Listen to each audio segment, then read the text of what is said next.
یہ وہ دنیا ہے جہاں ہر قدم ایک خطرہ ہے اور ہر جاندار اپنی بقا کے لیے سب کچھ داؤ پر لگا دیتا ہے۔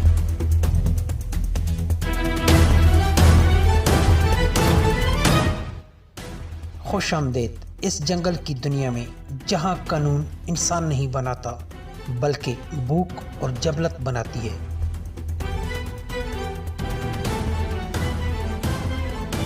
لگڑ بگڑ سب سیرا افریقہ کے مختلف علاقوں میں پائی جاتے ہیں۔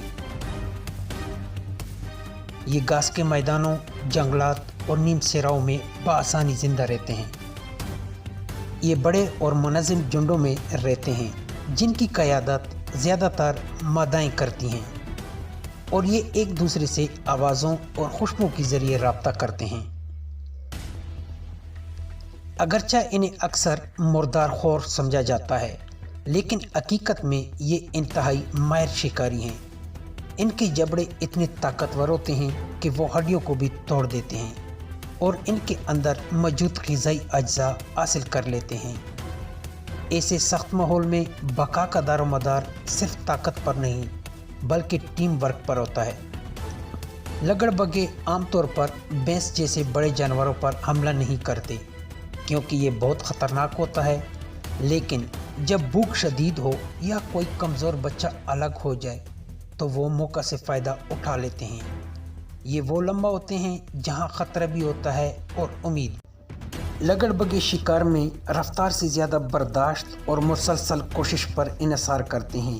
وہ اپنے شکار کا لمبے فاصلے تک پیچھا کرتے ہیں اور کمزوری یا تکان کے آثار تلاش کرتے ہیں۔ بہترین برداشت کی وجہ سے وہ دوسرے کئی شکاریوں کے مقابلے میں زیادہ دیر تک پیچھا جاری رکھ سکتے ہیں۔ وہ عام اینگی کے ساتھ دباؤ ڈالتے ہیں اور صحیح وقت کا انتظار کرتے ہیں۔ وہ برداشت اور مسلسل دباؤ کے ذریعے شکار کو تکا دیتے ہیں اور وقت کے ساتھ اسے کمزور کرتے ہیں۔ لیکن جنگل میں ایک اور قوت بھی ہے۔ افریقی جنگلی کتے انتہائی منظم اور خاموش ٹیم ورک کے ساتھ شکار کرتے ہیں۔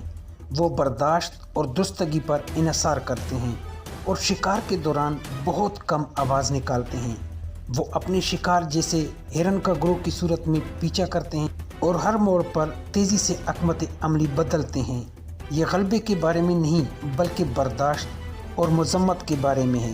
ایک جنگلی سور خطرناک ہو سکتا ہے لیکن منظم جھنڈ کے سامنے اس کا مقابلہ مشکل ہو جاتا ہے۔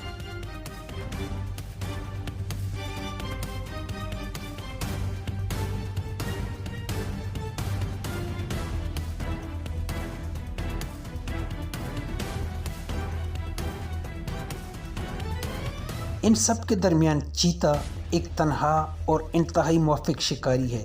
وہ خاموشی، مختصر رفتار اور اچانک حملے پر یقین رکھتا ہے۔